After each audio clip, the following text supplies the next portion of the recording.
Hey, what's going on? It's John D, one half of Sticks and Stones Gaming, coming at you with another review. This one is Star Wars Tales from the Galaxy's Edge for the Oculus Quest 2. So, jumping right into it, we got the length of the game. So this game took me roughly 3 to 4 hours, give or take. I didn't get all of the collectibles, and I did a few of the side missions, but honestly, I got as many scans as I ran into, and I collected just as much. There's like a couple of things you can grab going throughout the game. So let's jump right into the storytelling. So the storytelling is pretty solid. It's very visual, and it all kind of happens at face value, so you're not really dealing with like cutscenes or anything crazy like that, which is a plus. I mean, it's very immersive when you're playing VR, but one of the things that I kind of found myself doing was, because these things are kind of happening right in front of you, if it isn't like an event that you're tied to that's kind of scripted, you do have the ability to move around. And if you move around too much, you could miss what's happening. Like, things could just be happening, or you could miss some dialogue depending on like your distance because of like the surround sound. So it all really depends on your attention span. So if you're out here just a crazy person that can't sit still, you might miss a lot of it. But other than that, like, if you can focus, get your Ritalin on, then you can focus on the story and see what's happening. It's almost charming in its own way, seeing like these Star Wars characters talk to you and stuff like that. So when you jump right into the gameplay, it should be simple, but if you're trying to experiment a bit, it's complicating. So it plays like a rail shooter, but with full locomotion. And you just know that you triggered enemies by walking into certain areas where like there's nothing going on, but the second you get there, they just start popping out from behind cover and just blasting off at you. The enemies themselves, there's variety, but it's not really much. And the variety gets kind of old fast. There is one boss battle, I'm not going to spoil that too much for you. And it is a bit of a mess, but I guess it's something to switch things up.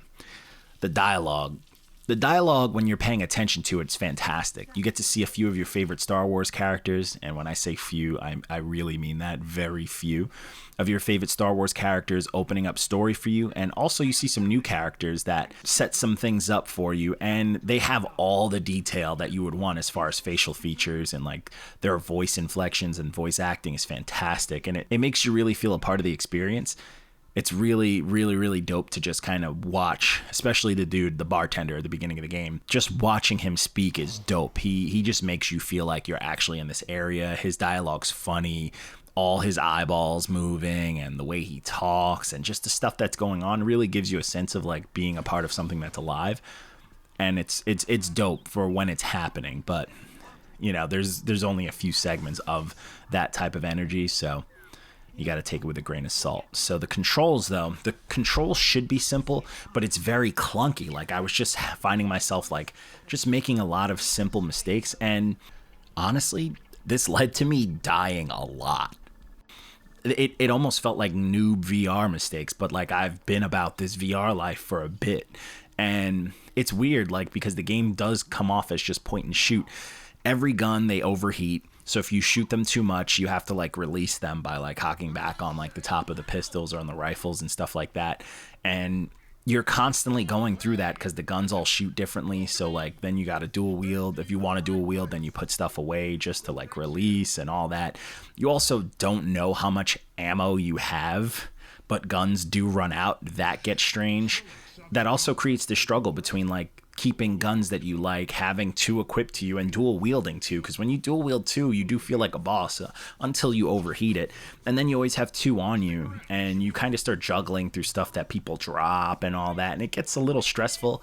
And the backpack system is probably the worst of them all. So the backpack carries like everything. It has your multi-tool, which has its own slot on the front of your body, but just doesn't always go there unless you place it there.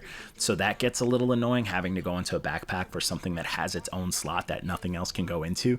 And then the backpack also holds your droids. You can toss these little droids that one of them like detects where guys are. It puts a big red target on them. The other ones like attack, and then these other ones are like, just to gain attention so you're not getting shot at. But these things, you have to jump into your backpack, which is on your chest. So you pull out this backpack, you got to scroll through it, and you got to do a lot of inventory work if you want them to be in perfect places, but they move when you collect like scraps and stuff like that.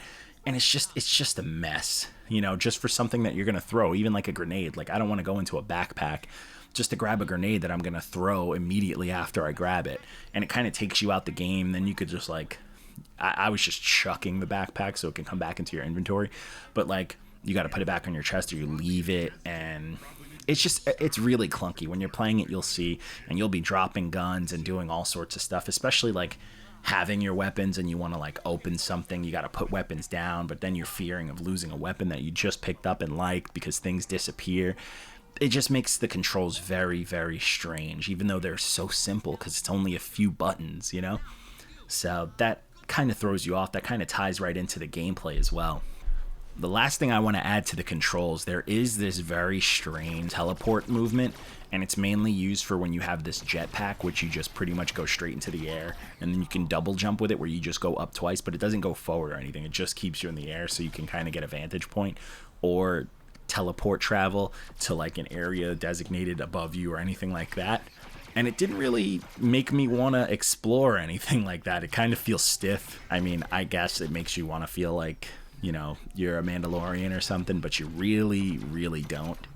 You just feel like you're on like a stiff pole and it's just like, hey, let me just lift you up here, and then you look around and feel kind of stupid wherever you are, you know, it's weird. As far as character development, there really isn't much character development on your end. You kind of just exist in the story and have to accomplish a few tasks, but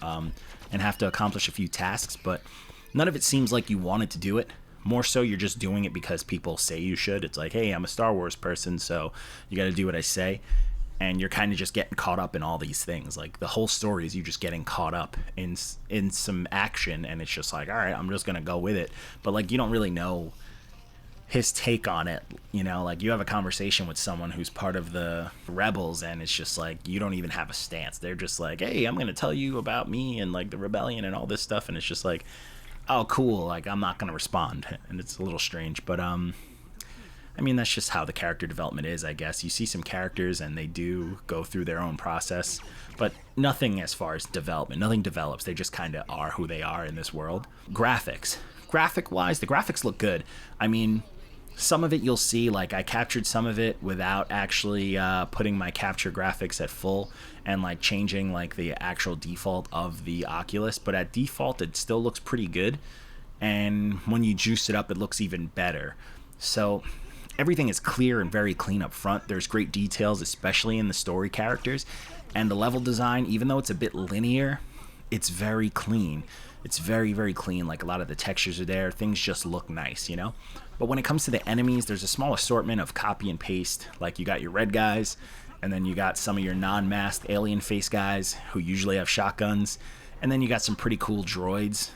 And then you run into another droid that's pretty much a blown-up version of the small droids that were attacking you and that are annoying. They get a little suicidal. And then you fight these little alien creatures, which the only variety is the color that they come at you in. Like, there's just different color ones. And they just come at you, and it's very strange, but you can hear when they come in. Other than that, that's really where the variety ends. There is one boss that I did mention, but looks cool. But other than that, that's probably the only good thing I can say about the boss battle. As far as replay value, this game, honestly, no replay value. Like, I wouldn't play this again.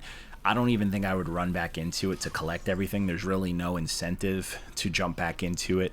Even, like, there's a little system where you collect kind of trash and you cash it in to buy stuff. You're pretty much buying stuff that don't matter. You're buying weapons that you find in the game, or you're buying red gloves as opposed to yellow gloves because you see your hands.